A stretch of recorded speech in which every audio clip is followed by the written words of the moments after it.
Hello and good afternoon, everyone. Welcome to Positive Investment Imperial's inaugural Positive Investment Symposium. Positive Investment Imperial, in case you haven't heard of us, we are a group of business students across multiple faculties in Imperial College Business School, and our purpose is to empower and educate students as well as galvanize educational endowments into examining and making responsible and positive investment decisions in practice and theory. We also have sister organizations at the University of Cambridge and Oxford, who you'll be hearing from later. We have a really special program lined up for you today and over the next few days, next one day actually. But first I'd like to introduce my team and say a little bit more about what we do. With me today, Cavit and Phoebe are the chair and vice chair of our organization. Co-chair with me is Celia of events, and we basically put forward all the educational and networking events throughout the year, including this one. Our PI research team is a one-woman show put on by Claire, who authors regular thought pieces as well as email newsletters about the latest news and events in the space. And we've provided links in the chat to subscribe if you're interested in following along. Lastly, we have our endowments team, which is made up of Luke and Brill, who have spent this entire year researching best practices on socially responsible investment policies and providing consultation to our endowment SRI policy engagement working group. This is for helping Imperial meet its net zero policies. So we're your organizing committee for today. If you're interested at all in getting involved with this space, or whether that's creating a chapter at your own school or just getting in touch, do let us know and we're happy to get in touch with you. So this symposium is a culmination of pretty much everything we've learned this year from our research, education, and endowment. We'd like to thank Students Organizing for Sustainability and specifically Melky for letting us borrow their web platform today, as well as for all the support and resources and advice that you've given us over the last couple of months. We're very thankful as well to Imperial College Business School, the Center for Climate Finance and Investment, and the Grantham Institute for their partnership and support, and especially Professor Martin Siegert and Charlie Donovan. We'd also like to give big shout outs to Ben and Sam at Positive Investment Cambridge and Oxford, as well as Lily Thompson from Share Action and Tony Hay from Responsible Investor. We've had a great experience working with all of you and have learned a lot in the process. And so we're excited to have these conversations today. So lastly, we'd like to thank and welcome our 21 speakers and 6 moderators over this 2-day program. We've got fantastic representation from all parts of society and that are uniquely placed to debate and give us like a better understanding of these key themes, trends, and current practices in positive investment. So we're looking forward to these dialogues, and without further ado, I'm going to hand it off to Celia, who's going to speak a little bit more about our agenda. Thank you, and I hope my Wi-Fi holds out. It's been a bit spotty, but nice to meet you all, and I'm very thankful for all of you to join in. Like Sin said, we're really thrilled for all of you to join us today on the first day of a really fantastic 2-day event. Today's theme of the panels is investors driving the transition. So as a quick overview of the day's agenda, we will kick things off with our keynote address from David Blood, co-founder and senior partner of Generation Investment Management. We will then have 3 panels on positive investment, starting off with first a discussion on asset management and ownership with panelists from Jupiter Asset Management, Impacts Asset Management, and Friend Provident Foundation. Our second event will be a series of short presentations from speakers in the impact investing space from Big Society Capital, Generation Foundation, and Ticker. And then finally, our last event of the day will discuss climate and social disclosures with panelists from Share Action, Carbon Tracker, and the Financial Times. It's going to be a really fantastic afternoon, so we hope to see you all for joining in as many of the events as possible. Tomorrow, we'll dive deeper into a new theme, universal ownership, where we'll be celebrating examples of positive investment in practice and provide resources for those interested in taking their own financial climate action. So we hope you'll be able to join us for that as well. And with that, we'll kick things off. So David, if you're ready to start speaking, I think I'll hand things over to you now. Thank you. Thank you very much, Cecilia. And thank you all very much for allowing me to join you all. I do want to acknowledge, I guess, the 21 speakers and the 6 panelists, which sounds amazing, just to say that many of these organizations have made extraordinary contributions over the course of the last 20 years to driving to mainstreaming sustainability and ESG investing. So it's great to be part of this broader group, and congratulations to Imperial for this great initiative as well. It's pretty darn impressive, I have to say. I wanted to cover four things, if that's okay with folks. And I have to confess right off the bat that, first of all, y'all worked out that I'm old. And so the possibility of technical failure is quite high, including trying to figure out how to be part of the chat and also speak at the same time. So I will try to notice questions, but the possibility of failure there is not non-zero, I'm afraid to say. But what I'm going to try to cover is just briefly about generation. Secondly, importantly, maybe most importantly, our investment framework, because I think it will hopefully set the stage for other conversations that you all are having today and tomorrow. I want to talk about fiduciary duty, and my colleague Grace may touch on this also, but it's an important part of the evolution of our journey and thinking. And then lastly, I want to talk about the transition to net zero and what that means and why that's such a critical discussion point.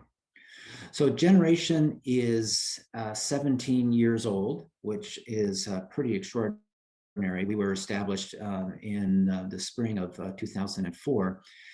Today, we are a focused boutique. There's about 100 folks at Generation, 80 are in London, 20 are in America, plus we have 3 folks in our foundation, which Grace will talk to in a little while. We do 2 things. One is we manage public equities and private equities. Today, we have approximately $36 billion worth of assets under management. Of that, 31 billion is in the public markets and about 5 billion, sorry, 32 is in the public markets, about 4 billion is in the private markets. And of course, as a investment manager, our objective is to deliver outstanding risk-adjusted investment results for our clients. But secondly, we are mission-driven. We're a B Corp. We've always been mission-driven, and our mission is to help promote sustainability in the capital markets. And that is ultimately about driving to what we would consider both a sustainable and just society. And so it is about sustainable capitalism and everything that you all have been talking about for the positive investing initiatives that you all are collectively involved in. But the thing about generation, I think, is that surprised us, frankly, when we started, is the power of the mission. And for us, it is self-reinforcing. We know that if we are not excellent investors, it will be very difficult for us to promote sustainability in the capital markets. If we're average investors or worse, then who cares what we think about sustainability or ESG? But if we can be excellent investors and deliver strong risk-adjusted results for our clients, then our words around the importance of sustainability, about the investment framework that I'll share with you here in a second, become ever more important and ever more relevant. And remember, when we started this journey 17 years ago, and there are people on this symposium who've been at it longer than we have, but when we started, it was very much of a niche discussion. And so we needed to establish the business case for sustainability in ESG. And by doing that, we felt that that would give us a chance to mainstream sustainability in ESG. So the business case matters. And so what is our investment framework? So it's based on 3 important points. The first is long-term investing is best practice. We have believed that from the very beginning. One of the reasons we established Generation is that we felt that the market was very short-term oriented. That was in 2003. It is still very short-term oriented. And the challenges that we are collectively talking about are long-term challenges, although increasingly right in front of us. So long-term investing is best practice. That is pretty much accepted in corporate finance or investment textbooks. But the second 2 were different. The first of the 2 is that sustainability, broadly defined to include drivers of change or issues that are maybe non-quantifiable in some cases, are relevant to the long-term success of business. Issues like climate change, issues like the environment broadly speaking, issues like biodiversity, issues like social justice, racial justice, issues like poverty and fairness, issues like governance, and compensation and fairness in remuneration. These are issues that are increasingly driving economies. And in fact, that was true in 2003. It's even more true today, and they're interlinked. You can't have a conversation about climate change without understanding the challenges of poverty and development and racial and social justice. They're all interlinked. And so it's critical to understand that. So point number 2 is that sustainability drives economies. And because they drive economies, it is critical that they be incorporated in how an investor understands the context of business, how they understand economies, how they understand industries, and then ultimately how they understand companies. The third point was that environmental, social, and governance factors, ESG, are tools to help us understand what a company does and how a company does it. We use these tools to ultimately assess the businesses that we are thinking about investing in. And we knew from the beginning that these tools provide insight, particularly when they are used inside a traditional investment process, integrated into a traditional investment process.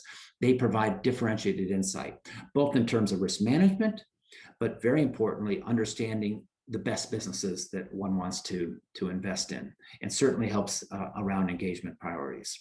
So this framework of long-term investing is best practice, that sustainability is a current and future driver of economies, and therefore must be understood as an investor or as a business person, and that environmental, social, governance factors are tools to help you understand what businesses do and how businesses do it, or to better assess a business. We felt that this framework would allow us to deliver better, not the same, better risk-adjusted investment results for our clients. We have never thought that sustainability, ESG are about trading values for value.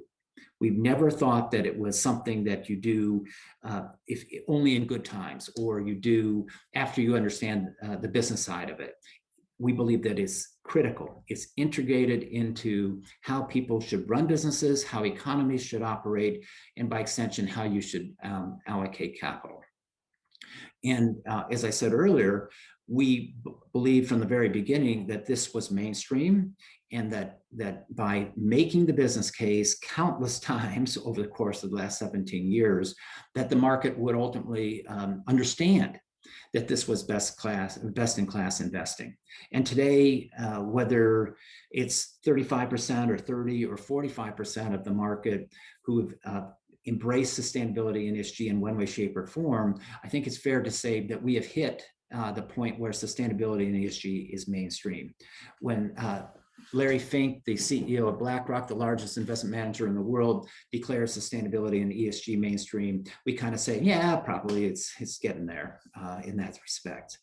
So, but very critically, we have never thought that this is something that sustainability and ESG is a nice to have, or something that is not serious investing. We've always thought of it very differently than that. Which actually brings me to the third subject that I want to cover with you all, is fiduciary duty.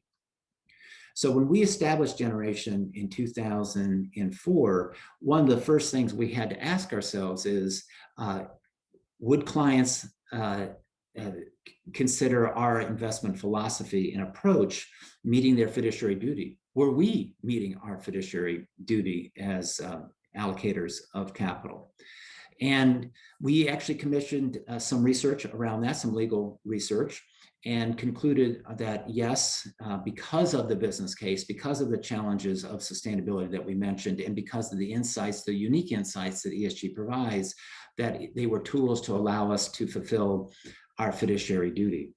But we wanted to take it a step further. And we did some further research from the foundation and began to ask the question of, well, wait a minute, not only can you use sustainability and ESG in your investment process, but should you use? And in fact, is it a requirement to fulfill your fiduciary duty to include sustainability and ESG into the investment process?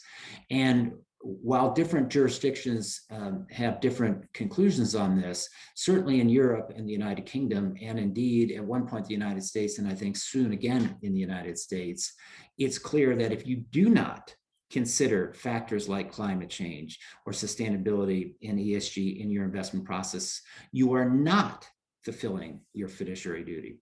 And so we've turned it around for when we started, where can you use sustainability and ESG to you must use sustainability and ESG to fulfill your fiduciary duties.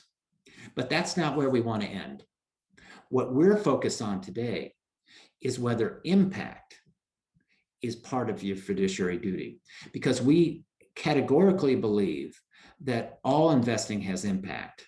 We sometimes get confused by what do you mean by impact investing, because any business, any capital allocation, any investment has impact. The question is, do you intend that impact? Are you measuring that impact? Are you trying to accomplish something with that impact? And so we're actually working with others, and again, Grace can talk about this, to evaluate whether the consideration of impact is permitted under your fiduciary duty. And increasingly, we believe that it is permitted, but that's not where we want to end. We clearly want to make impact part of your fiduciary duty. We want to ensure that all capital allocation is based on risk, return, and impact. And we believe that if we can get to that point, and frankly, only if we get to that point, will we be able to achieve the objectives of the Paris Agreement, as well as the just transition and the Sustainable Development Goals. So impact, which I know is a critical part of your conversations, is increasingly a critical question, a critical part of how one should allocate capital. And it's a journey, but if we must get that impact be part of capital allocation urgently. Which brings me to the last subject of net zero. Generation itself made a commitment to being a net zero investment manager. In other words, our portfolios be net zero by 2040. The question we have is whether it should be 2030. I think, frankly, we will move there relatively soon.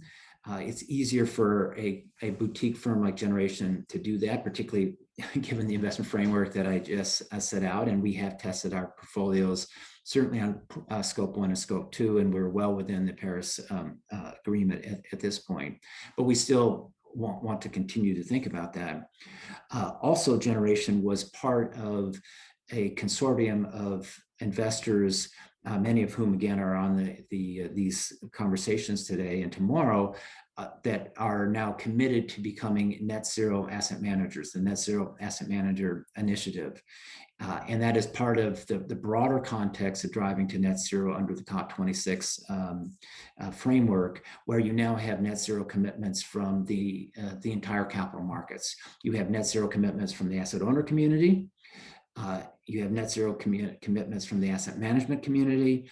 You have net zero commitments from the banking community, and soon the insurance community. And ultimately, Governor Carney, his clear objective is to drive commitments and plans into the COP26 process for the capital markets, and by extension, the real economy businesses.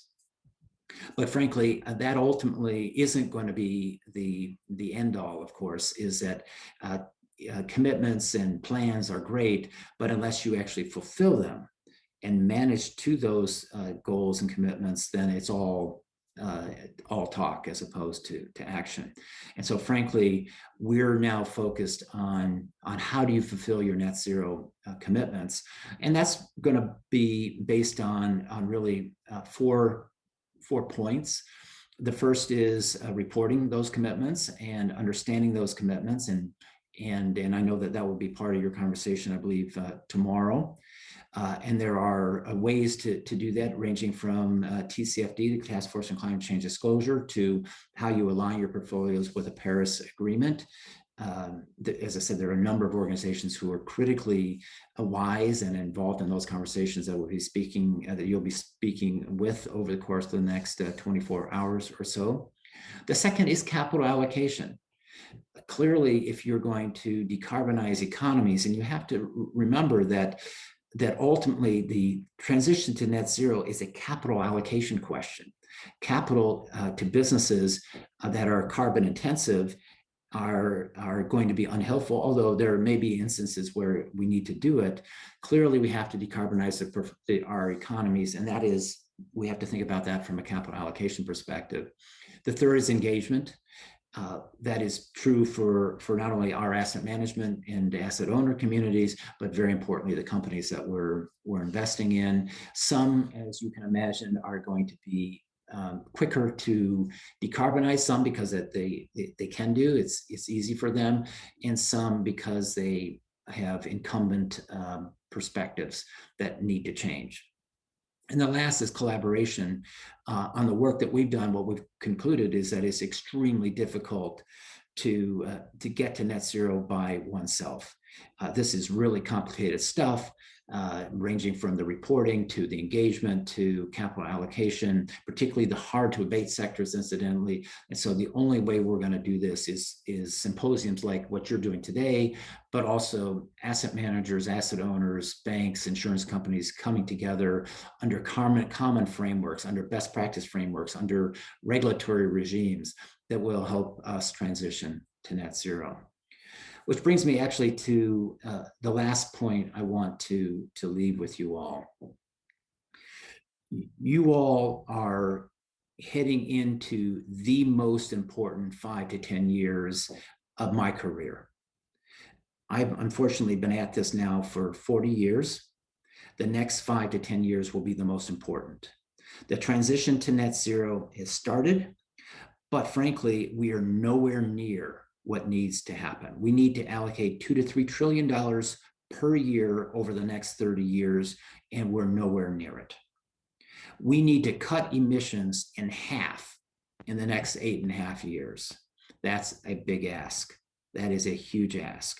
We're going to have to fundamentally, not incrementally, transformationally change how we run businesses and how we allocate capital. And that's why the symposium is so critical. Everything that you've done today will need to change. We think that that is a risk, but we think that is an incredible investment opportunity. So the coming couple of years, as you all are moving into the investment or business community or advocacy community, NGO community, government, et cetera, will be critical. We can't understate that. It is going to be critical. And we believe very strongly that the financial services industry, and in particular, the asset management industry, have a critical role to play, because we're ultimately talking about a capital allocation problem. And frankly, just to conclude, not only do we think it is a critical role, but the fact that we know that asset management and asset owners and all of you now know that this is critical. Not only do we have the business obligation, but we have a moral obligation to be involved in trying to make this transition happen. And let me lastly say that the just transition and transition to net zero is the same question.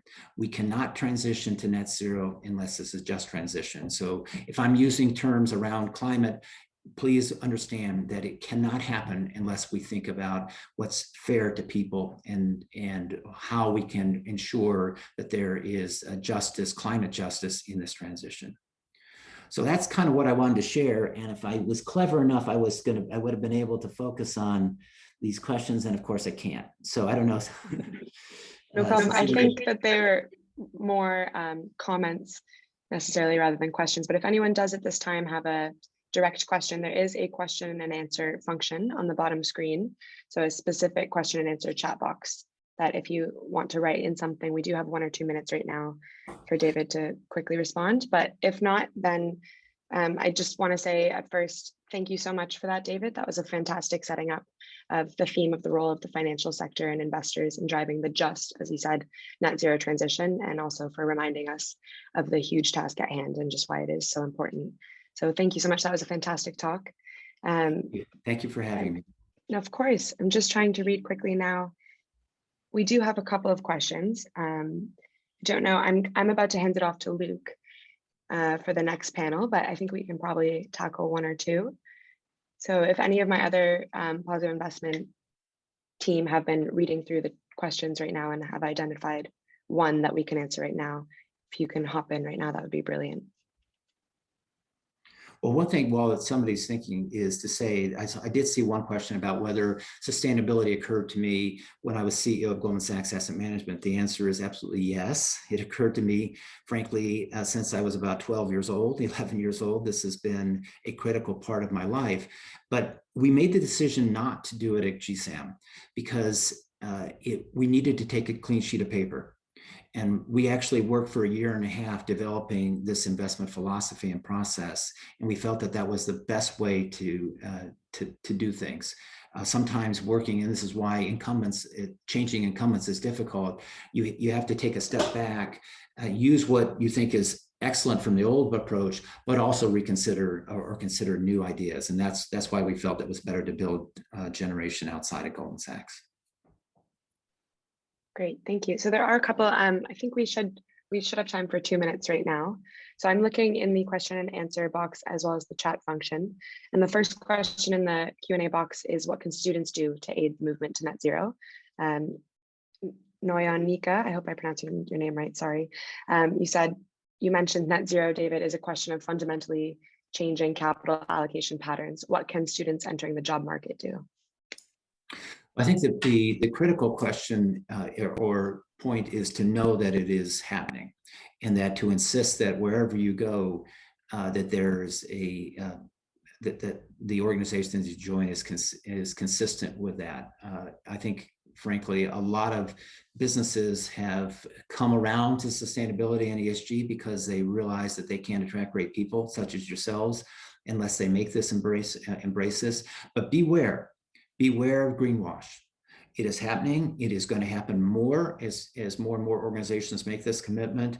And within your power, and you have more power than you imagine, ensure that people uphold the standards that you expect. It's not going to be easy by any stretch of the imagination. I think Generation does a pretty good job, but we're certainly nowhere near perfect by any stretch of the imagination, and we're learning all the time.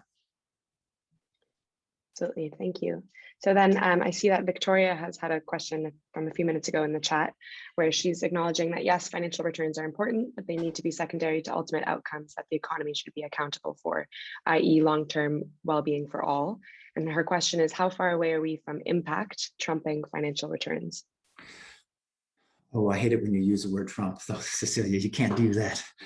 That was Victoria. Like a swear word. Didn't I teach you that in Imperial? My goodness gracious. So it's a really critical question, is how do you prioritize impact, return, and risk? And we think that each investor will have a different perspective on that. The important point is that impact must be part of the calculus. Today, it isn't. It is a generation, but even today, impact sometimes is not as important as returns, because that's what we've been tasked to do. So frankly, we're establishing another company. Speaking of new companies, we're establishing another company called Just Climate, where the capital allocation will start with climate impact and then transition to returns and risk. So it is a question that capital markets will need to change or need to think about. And we believe, this is why the question is so important, we believe that we will not get to net zero. We will not get to net zero unless we prioritize climate impact or make it a critical, at a minimum, an equal measure to how we're allocating capital. So it's a big deal, it's a big question, and that will fundamentally change capital allocation. And we think that will fundamentally change how capital or capitalism operates. Absolutely, thank you. Unfortunately, that's all we have time for question-wise right now, as we need to transition on to our first panel. So apologies to David and Tony, who I can see you had questions left unanswered, but hopefully you'll stick around for our upcoming panels and maybe they will be answered in due time. Thank you so much again, David. That was fantastic. We really appreciate you being with us today. Thanks, everyone. Appreciate it. Of course. Thank you. And with that, I'm going to hand it over to my colleague, Luke, who will be introducing our next panel. Thanks, Luke.